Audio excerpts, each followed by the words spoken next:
Will AI replace engineers? Nah, not happening. End of the day, human has to be in the loop. And today, no matter whether you're doing vibe coding, you're doing whatever, human involvement is paramount because scalability, especially in the professional world, scalability of anything you're doing, QAing of it, making sure that hallucinations are not happening, all of that, humans have to be involved. The users have a very simple request for us.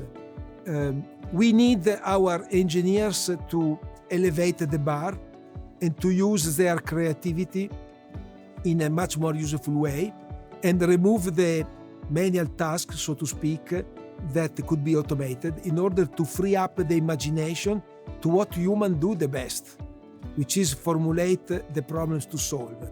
How will AI benefit our users? By making them more productive.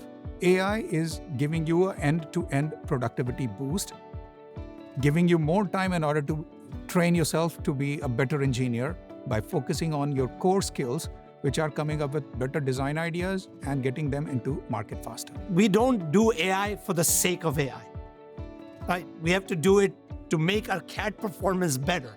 If it doesn't, ultimately, the question is, why are we doing anything? Why do we make CAD better? Why do we make AI? It's because we want to solve customers' problems, and how do we make it better and faster for them? That is about CAD performance. And that is also how do I use AI for that. The things that excites me the most about AI and SolidWorks is that we have a vision.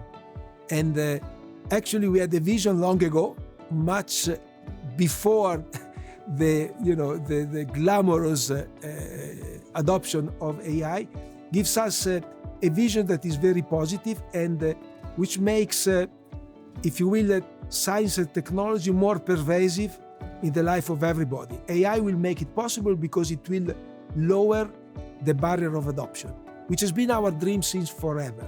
And right now, this is a new tool to even bring the barrier lower, to let people imagine and create things and solve problems that in ways that we as a vendor could not even imagine.